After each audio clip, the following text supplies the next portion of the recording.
Cuba, it's me! Welcome to episode 166 of The Willow Show, which stands for Wrestling is Life. Life is Wrestling. Now today I wanted to talk about the PWI Top 500. That's right, Pro Wrestling Illustrated has a magazine that comes out once a year where they rank the top 500 professional wrestlers in the world. Now, is this a big deal? Well, when I was a kid and a teenager and it came out, it was a big deal to me, and I'd be in an uproar if someone wasn't in the spot that I thought they were. Now, being a wrestler, I don't know if it's that big of a deal, but it's a true honor. And you know what? If you're not in WWE, you should care. If you're in WWE, who cares? I guess who's making the most money is really what matters. But if you're an independent wrestler that's in the minor leagues, almost in WWE, it is a big deal. It's a good thing to show, like, hey, you can get bookings from this. I think it's an honor. And let's talk Canadians in the list. Canadians did very well this year, and as they should. There's at least 20, maybe 25 Canadians. I know in the top 5 we had Kevin Owens and Kenny Omega. There was a lot of well-represented Canadians. Then we had Jinder Mahal was in it, Sami Zayn was in it. Who else? We got the Bollywood boys, Harbinger, Sira, the Singh brothers, as you would call them. From Ontario, we had Tyson Dukes, Jake O'Reilly, Cody Deaner, Ethan Page. Just so many guys. Some people out east, they had that Marcus guy. Who else am I missing? Crazy Steve was in there. Michael Elgin was in there.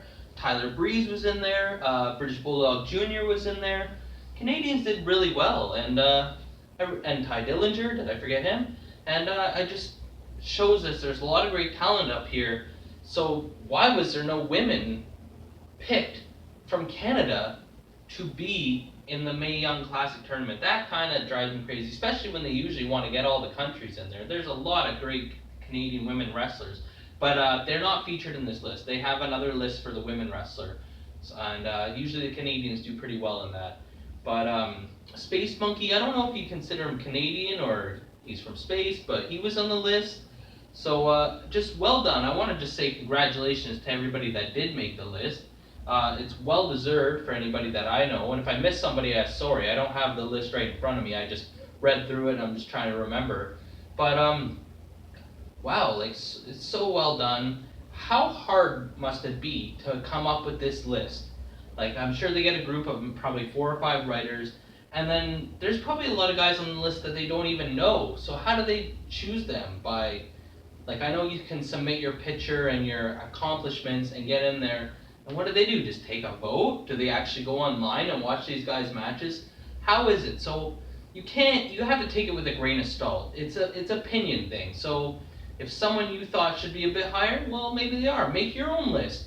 It's not gospel, it's not the truth, but it's a good thing they do. I like when they do it. It's nice to see rankings, and it's nice to see if you made the list, you should feel very proud that you made the list. It's something you can show off to your kids, your grandkids, and it could help you get more bookings. It's something that you should hang your hat on and put up on your wall and take some pride in it.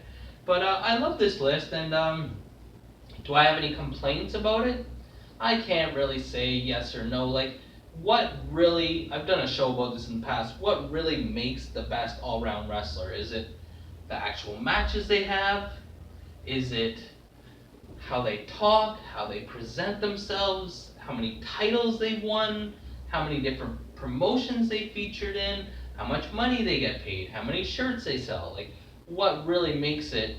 And I believe this is the first year they ever had a Japanese at number 1, which is great. It's great for the business, and it's good to expand, and it's not the same old thing every year. So it's nice to have that. But I don't really watch this Okada guy, so I can't even say in my opinion if he's number 1 or not. The only one I really know from the Japanese territory is Kenny Omega, and a lot of people don't even know that he's Canadian. But hey, I just enjoyed reading this year's list, and if you could do a list of your top 500 wrestlers, maybe you could just do your top 50. 500 is a lot to come up with. I don't think I even know 500 wrestlers. But what would you put? Who would you rank? Can you do a list of top 50 Ontario wrestlers or Canadian wrestlers? but it's just something good to talk about, and I enjoyed it, and it was good seeing the list and seeing some of the people I know and I've been on shows with on the list.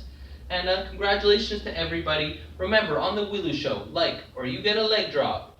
Subscribe, or you get a suplex. Comment, or you get a clothesline. I'm your host, Elian Habanero. I love wrestling. Cuba!